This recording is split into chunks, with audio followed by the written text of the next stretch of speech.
अस्सलाम वालेकुम dear students, welcome to my YouTube channel Star Academy Peshawar. अब हम एक इम्पॉर्टेंट टॉपिक को डिस्कस करने जा रहे हैं, जिसका नाम है, एक इम्पॉर्टेंट ऑर्गेनली है राइबोसोम्स। इसमें कुछ इम्पॉर्टेंट एमसीक्यूज़ हैं, इनको जो है ना ज़रूर नोट करें और समझिए कि मैं क्या कह रहा हूँ। ठीक है, तो चलो स्टार्ट करते हैं। Ribosomes, first of all introduction को अगर हम देखें, इंट्रोडक्शन में ये लोग कह रहे हैं कि it is the factory of protein synthesis. Ribosomes जो हैं यहाँ पे, फैक्ट्री का मतलब क्या है? फैक्ट्री पे क्या होता है? फैक्ट्री पे चीज़ें बनती हैं ना, तो जो प्रोटीन है वो राइबोसोम्स में बनते हैं। तो ribosomes is the factory of protein synthesis. ठीक है, अब ये कह रहे हैं कि ये जो राइबोसोम्स की फैक्ट्री है, ये तो प्रोटीन बनाते हैं, लेकिन ये फैक्ट्री कहाँ पे है? ये फ़तेह जंग में है या फिर जंड में है? ये फैक्ट्री यहाँ पे होती है ना, जो ईंटें वगैरह बनाती हैं। मैं आपको एग्जांपल देता हूँ। राइबोसोम जो हैं ईंटें हैं, और जो जंड वगैरह में है ये फैक्ट्री हैं। लेकिन इन फैक्ट्री की जो जगह है, जैसे कि जंड, फ़तेह जंग वगैरह, तो ये इसकी जो फैक्ट्री की जो प्लेस है, ये न्यूक्लियोलस हैं। ठीक है, मतलब है कि राइबोसोम्स न्यूक्लियोलस में बनते हैं और प्रोटीन राइबोसोम्स में बनते हैं, या न्यूक्लियोलस राइबोसोम बनाता है और राइबोसोम प्रोटीन बनाता है। ठीक है ना।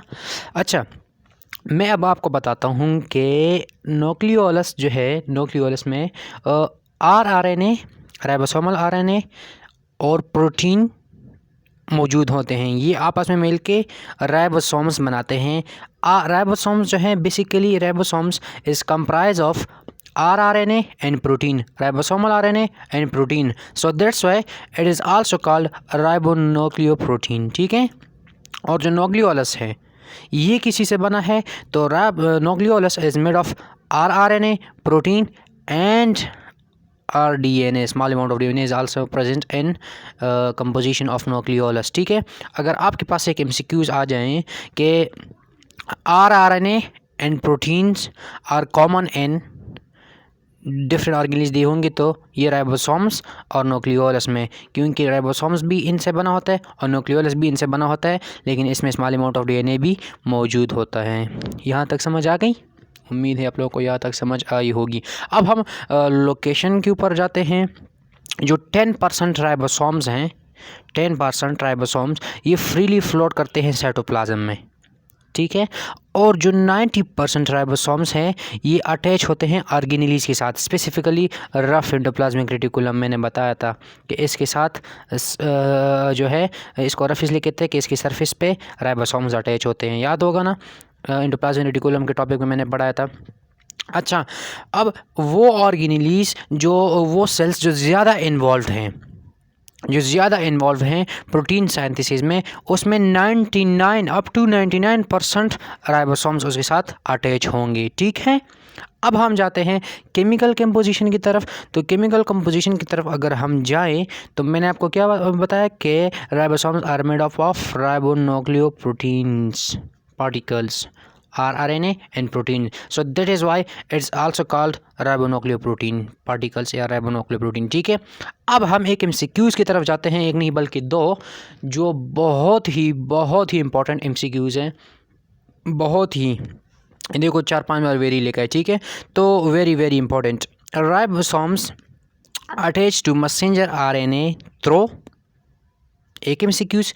Number 2, smaller and larger sub units attach to each other through. ठीक है, अब आपने स्ट्रक्चर देखा नहीं है, तो इस MCQs की समझ नहीं आएगी और कंफ्यूज नहीं होना। आगे मैं स्ट्रक्चर में भी ड्रा करके देता हूँ। ये कह रहे हैं फर्स्ट MCQs में कि जो राइबोसोम्स हैं ये अटैच होते हैं मैसेंजर RNA के साथ। किसके ज़रिए? तो स्मॉलर सब यूनिट के ज़रिए। ठीक है, so best option to this question, to this MCQs, best answer to best response to this MCQs is option A, smaller sub unit. कैसे? अब फॉर एग्जांपल मैं आपको बताता हूँ। ये रेड लाइन देख रहे हो ना आप लोग, ये रेड लाइन, इसको कहते हैं मैसेंजर RNA। ठीक है, ये समझो मैसेंजर RNA है। तो मैसेंजर RNA के साथ ये स्मॉलर सब यूनिट है, ये देखो मैंने लिखा हुआ है स्मॉलर सब यूनिट, और ये लार्जर सब यूनिट है। ये वाला लार्जर सब यूनिट है और ये वाला जो है ये स्मॉलर सब यूनिट है। तो देखो ribosomes attach to messenger RNA. ये जो राइबोसोम्स है, ये पूरा तो राइबोसोम्स है ना, ये इस मैसेंजर आरएनए के साथ कैसे अटैच हुआ है, तो ये स्मॉलर सब यूनिट के ज़रिए अटैच हुआ है ना, तो that's why it is smaller sub, it is attach to messenger ribosomes attach to messenger RNA through smaller sub unit. अब कहते हैं कि smaller and larger sub units attach to each other through. ये जो स्मॉलर और larger sub units है, ये आपस में एक दूसरे के साथ किस चीज़ की वजह से अटैच है, तो यहाँ पे मैंने लिखा हुआ है, नज़र नहीं आ रहा, ये मैंने Mg++ लिखा हुआ है, ठीक है, मैग्नीशियम के ज़रिए एक दूसरे के साथ अटैच है। So that's why best response to this MCQs is option C. Okay, ये हो गए 2 MCQs। उम्मीद आप लोगों को समझ आई होगी, इतनी कोई इसमें जो है ना रॉकेट साइंस नहीं था, ठीक है। अब हम जाते हैं स्ट्रक्चर की तरफ। यार आप लोगों को समझ आती भी है या मैं वैसे बोल रहा हूँ, ये भी ज़रा कमेंट्स में बताया करें ना कि सर समझ आती है या नहीं आती, ताकि मैं फिर और इम्प्रूवमेंट करूँ, ठीक है। अच्छा, अब यहाँ पे हम स्ट्रक्चर को डिस्कस करने जा रहे हैं। स्ट्रक्चर में क्या कह रहे हैं, स्ट्रक्चर में ये लोग कह रहे हैं कि ईच राइबोसोम्स हैव 2 सब यूनिट्स। हर राइबोसोम में 2 सब यूनिट्स होते हैं, ठीक है। देखो, प्रोकैरियोटिक राइबोसोम्स जो है ये 70S इसका साइज़ होता है, और इस 70S इंटायरली 2 सब यूनिट से बना होता है, एक लार्जर और एक स्मॉलर, ठीक है। लेकिन जो प्रोकैरियोटिक राइबोसोम्स हैं, इसमें जो लार्जर सब यूनिट है वो 50S का होता है और स्मॉलर सब यूनिट 30S का होता है। ये चीज़ें आपने याद रखनी है। क्या करनी है? याद रखनी है। ये मैंने उर्दू में भी लिख दिया, याद रखनी है, ठीक है, ये इंपॉर्टेंट है। और इस तरह यूकैरियोटिक राइबोसोम जो है ये 80S है, इसका साइज़ 80S है, और ये लार्जर, इसमें भी 2 सब यूनिट्स हैं, एक लार्जर सब यूनिट है और एक स्मॉलर सब यूनिट है। जो लार्जर सब यूनिट है वो 60S से बना है और स्मॉलर सब यूनिट 40S से बना है। अब आते हैं उस MCQs की तरफ जो मैंने अभी पिछले यहाँ पे डिस्कस किए कुछ मिनट पहले। तो कह रहे हैं कि जो राइबोसोम्स है are attach to messenger RNA through smaller subunit at the time of polypeptide chain synthesis। तो जो राइबोसोम्स है ये मैसेंजर RNA के साथ जो है स्मॉलर सब यूनिट के ज़रिए अटैच होते हैं जब ये क्या करते हैं, प्रोटीन या पॉलीपेप्टाइड चेन वगैरह बनाते हैं। आगे कहते हैं smaller and larger sub units attach ion to each other through, ion यहाँ पे नहीं लिखना चाहिए, smaller and larger sub units are attach through which ions, MCQ जैसे कि मैग्नीशियम आयंस के ज़रिए ये एक दूसरे के साथ अटैच होते हैं, larger and smaller sub unit, ठीक है। अच्छा, अब मैं आपको बताता हूँ स्ट्रक्चर, रफली स्ट्रक्चर में हमने बनाया हुआ है। ये है राइबोसोम्स का, ये ग्रीन जो है ना, ब्लू कलर में ये लार्जर सब यूनिट है, रेड कलर में स्मॉलर सब यूनिट है। अब मैं आपको ये जो 2 पॉइंट्स लिखे हैं मैं आपको उर्दू में बता रहा हूँ कि इसका क्या मतलब है। इसका मतलब ये है मेरे भाइयों कि यहाँ पे अगर आप लोगों को नज़र नहीं आता तो ऐसे करता हूँ, ठीक है। अच्छा, इसका मतलब ये है कि जो राइबोसोम्स के जो ये 2 यूनिट हैं ये साइटोप्लाज्म में सेपरेट होते हैं, ठीक है, आपस में अटैच नहीं होते। They only and only attach with each other only when they gonna to synthesize protein, ठीक है। ये तब अटैच होते हैं जब इन्होंने प्रोटीन बनाना होता है। आगे समझ, वैसे ये अटैच नहीं होते, ये सेपरेट होते हैं ये दोनों सब यूनिट्स, ठीक है ना। अब हम जाते हैं नेक्स्ट फेज की तरफ, ये है function. So this also important, there are some MCQs in this, जो मैंने लिख के नहीं है लेकिन मैं बताऊंगा कि कैसे MCQs हैं, ठीक है ना।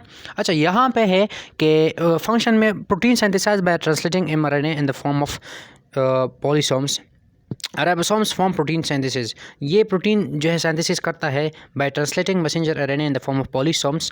अच्छा, पॉलीसोम क्या है? पॉलीसोम्स जो है it is the group of ribosomes attach to messenger RNA and translating that messenger RNA, ठीक है, ताकि प्रोटीन बना सकें। तो polysomes are the group of ribosomes attach with messenger RNA, ठीक है।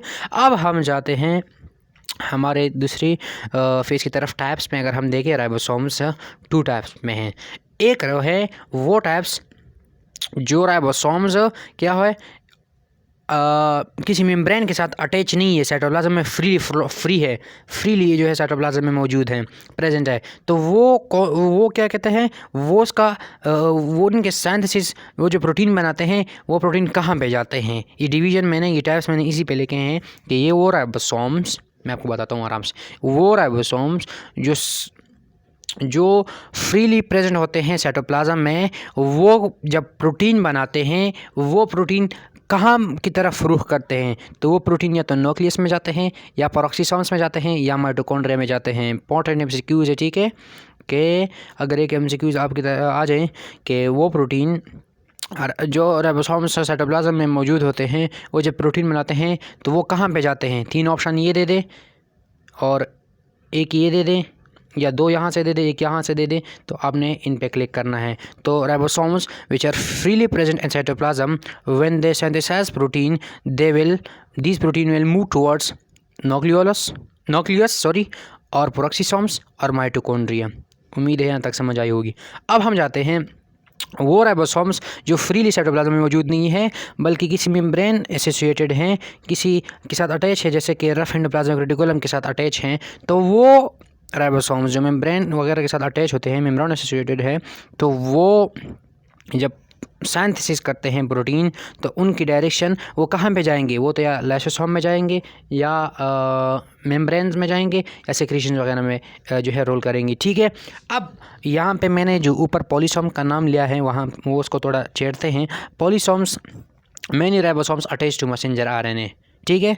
अच्छा, अब पॉलीसोम्स को हमने 2 चीज़ों में डिवाइड किया हुआ है। किस के बेस पे डिवाइड किया है कि ये पॉलीसोम जो है एंडोप्लाज्मिक रेटिकुलम के साथ अटैच है या नहीं है, ठीक है। अब वो रफ एंडोप्लाज्मिक रेटिकुलम, वो राइबोसोम्स, वो पॉलीसोम्स जो एंडोप्लाज्मिक रेटिकुलम के साथ अटैच है, ठीक है, अटैच है, वो मेम्ब्रेन एसोसिएटेड है। और जो नहीं अटैच है वो फ्री होते हैं साइटोप्लाज्म में। जो अटैच नहीं होते तो वो फ्री होते हैं ना, ठीक है। अब वो जो अटैच हैं, मेम्ब्रेन एसोसिएटेड हैं, वो क्या करते हैं? लाइसोसोम मेम्ब्रेन्स वगैरह सेक्रेशन की तरफ वो जो प्रोटीन बनते हैं वहीं पे जाएंगे, और जो फ्रीली जो है साइटोप्लाज्म में मौजूद हैं, वो जब प्रोटीन बनाएंगे तो वो या न्यूक्लियस में जाएंगे या पेरोक्सीसोम में, माइटोकॉन्ड्रिया में। ये चीज़ें मैंने ऊपर डिस्कस कर दी ये वाली, ठीक है। लेकिन ये मैंने डिवीज़न समझाना था कि डिवीज़न किसकी बेस पे है। अब एक नेक्स्ट फेज़ की तरफ जाते हैं। एमसीक्यूज़ हैं। सो एमसीक्यूज़ इतने वो नहीं है, कन्फ्यूजन वाले नहीं। यहाँ पे मैंने ये मतलब कि वह बनाया है, इससे तो कन्फ्यूज़ नहीं होना। चलो डिस्कस करते हैं एमसीक्यूज़ नंबर फर्स्ट को। कह रहे हैं कि 1M messenger RNA molecule is being translated by how many ribosomes at a time. एक messenger RNA molecule is being translated by how many ribosomes at a time। इस question का मतलब ये है कि एक राइबोसोम्स, इस क्वेश्चन का मतलब ये है कि एक मैसेंजर आरएनए मॉलिक्यूल जो है, जब एक राइबोसोम्स प्रोटीन बनाते हैं, जब ज़्यादा राइबोसोम्स प्रोटीन बनाते हैं, ये एमसीक्यूज़ कुछ ऐसा है कि 1M messenger RNA molecule is being translated. मैं कोशिश करता हूँ कि आप लोगों को आसान अल्फाज में समझाऊँ कि इसका मतलब क्या है, ये क्या कहना चाहते हैं आसान अल्फाज में। तो इसका मतलब ये है कि एक मैसेंजर आरएनए मॉलिक्यूल जो है is being translated by how many ribosomes at a time. इसका ये पूछना क्या चाह रहा है, ये जो है थोड़ा कन्फ्यूजन वाला है। वो ये कह रहे हैं कि जब राइबोसोम्स प्रोटीन बनाते हैं, ठीक है, तो वो कितने मैसेंजर आरएनए को यूज़ करते हैं, ठीक है। तो ये कह रहे हैं कि 1 messenger RNA molecule is being translated by how many ribosomes at a time. एक मैसेंजर, या ये समझ लें कि एक मैसेंजर आरएनए मॉलिक्यूल जो है ये ट्रांसलेट होता है कितने राइबोसोम्स से एट अ टाइम, जब वो प्रोटीन बनाते हैं। तो इसका आंसर डी है, many. Simple, a lot of ribosome synthesize, इसका आंसर डी है, मैनी। कैसे कि जो अलॉट ऑफ, जो ज़्यादातर राइबोसोम्स हैं, सिंपल इसका मैंने लिखा हुआ है कि a lot of ribosome synthesize protein at a time reading out messenger RNA. A lot of ribosomes, many ribosome synthesize protein at a time reading out messenger RNA को रीड करते हुए बहुत से राइबोसोम्स, मैनी राइबोसोम जो हैं ये प्रोटीन बनाते हैं। तो एक मैसेंजर मॉलिक्यूल जो है ये बहुत से आरएनए, एक मैसेंजर आरएनए मॉलिक्यूल जो है बहुत से राइबोसोम्स जो हैं, राइबोसोम से ट्रांसलेट होते हैं जब राइबोसोम प्रोटीन बनाते हैं, ठीक है। एमसीक्यूज़ थोड़ी कन्फ्यूजन वाले हैं, लेकिन इससे ज़्यादा कन्फ्यूज़ नहीं होना। इसका सिंपल ही मतलब था कि जब जो है ज़्यादा राइबोसोम्स प्रोटीन बनाते हैं। जब ज़्यादातर राइबोसोम्स जो हैं ज़्यादा राइबोसोम्स प्रोटीन बनाते हैं तो वो कितने आरएनए मॉलिक्यूल्स या एक आरएनए मॉलिक्यूल जो है जब ट्रांसलेट होता है तो एक आरएनए मॉलिक्यूल कितने राइबोसोम्स से ट्रांसलेट होता है। तो इसका जो है यहाँ पे मैंने ग्राफ भी आपको समझाऊंगा, ठीक है। दूसरा MCQs है, how many messenger RNA are being translated by ribosomes inside a cell at a time. एक राइबोसोम जो है कितने मैसेंजर RNA जो है ट्रांसलेट करता है एक ribosomes inside a cell at a time. तो इसका भी ऑप्शन डी जो है मैनी है।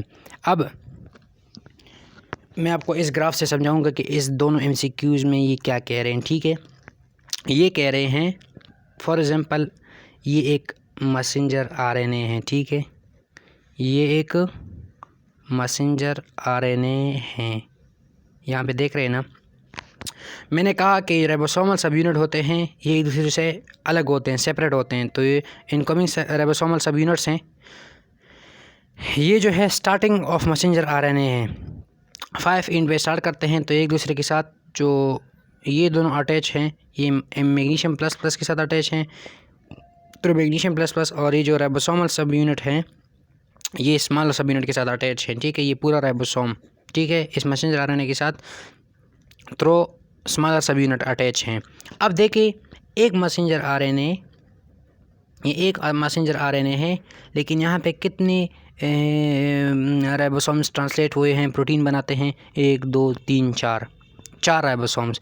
तो मैनी राइबोसोम्स जो हैं एक मैसेंजर RNA से ट्रांसलेट हुए हैं, ठीक है। अब यहाँ पे अब मैं आपको बताता हूँ, ये इनिशिएशन फेस है, ये एलोंगेशन फेस है, देखें। और ये भी एलोंगेशन फेस है, एलोंगेशन फेस में है ये राइबोसोम, और ये ट्रांसलेशन फेस में है, इसने पॉलीपेप्टाइड चेन जो है कंप्लीट किया हुआ है। और ये एंड ऑफ मैसेंजर RNA है। तो एक मैसेंजर RNA जो है ट्रांसलेट होता है बहुत से राइबोसोम से जब वो प्रोटीन बनाते हैं, ठीक है। और इसी तरह इस MCQs का जो है, how many messenger RNA are being translated by ribosomes inside a cell. कितने mRNA, यहाँ पे mRNA एक है लेकिन राइबोसोम ज़्यादा हैं, ये पहले क्वेश्चन का आंसर है। लेकिन दूसरे MCQs में है कि how many messenger RNA are being translated by ribosomes inside a cell. तो a lot of messenger RNAs, even एक जीन के डिफरेंट मैसेंजर RNA जो है डिफरेंट राइबोसोम्स जो हैं उनको एट ए टाइम यूज़ करते हैं। तो दोनों का ऑप्शंस मैनी है कि one messenger RNA molecule is being translated by how many ribosomes. तो one messenger RNA molecule is being translated by many ribosomes, देख रहे हैं ना। And how many messenger RNA are being translated by ribosomes. कितने messenger RNA ribosomes inside a cell जो है bye ribosome से translate हो के प्रोटीन बनाते हैं। तो राइबोसोम जो है मैनी मैसेंजर RNA यूज़ करते हैं, इवन के एक सेल एक जीन के डिफरेंट मैसेंजर RNA जो है यूज़ होते हैं, राइबोसोम यूज़ करता है प्रोटीन बनाने में, ताकि वो ट्रांसलेट हो जाए और आगे प्रोटीन बना लें, ठीक है ना। तो ये था इसका आंसर। अब हम करते हैं कि MCQs के protein synthesize on ribosome are post into channels of endoplasmic reticulum from here that transported to. ये MCQs मैंने पढ़ाया था वहाँ पे कि जो प्रोटीन है बनते हैं राइबोसोम से, ये जो प्रोटीन बनते हैं राइबोसोम्स पे, ये जब एंडोप्लाज्मिक रेटिकुलम में जाते हैं वहाँ से ये कहाँ पे ट्रांसपोर्ट होते हैं।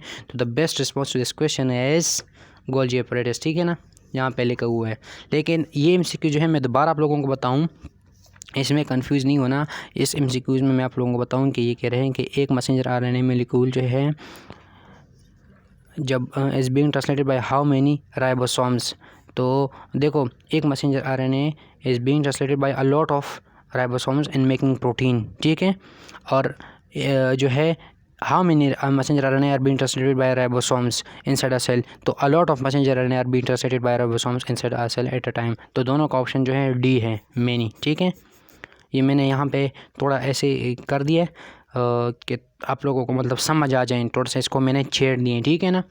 बाज़ वक़्त सर को समझ आती हैं लेकिन वो जानबूझ के ऐसे करता है कि ताकि इसके दिमाग में बैठ जाए। बाकी इस MCQs में इतना कुछ नहीं था।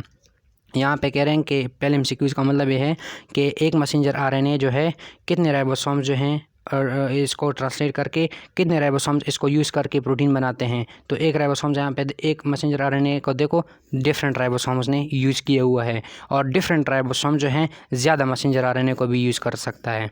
तो ये इसका शॉर्ट आंसर था। मैं पहले भी बता सकता था, लेकिन मैं आप लोगों को कंफ्यूज करना चाहता था ताकि आप लोग और सोचें और फिर समझें कि मैं कहना क्या चाहता हूँ। ठीक है, ये हो गया लेक्चर ख़त्म। अब हम मिलते हैं नेक्स्ट लेक्चर के साथ। तब तक के लिए अल्लाह हाफिज़। ठीक है।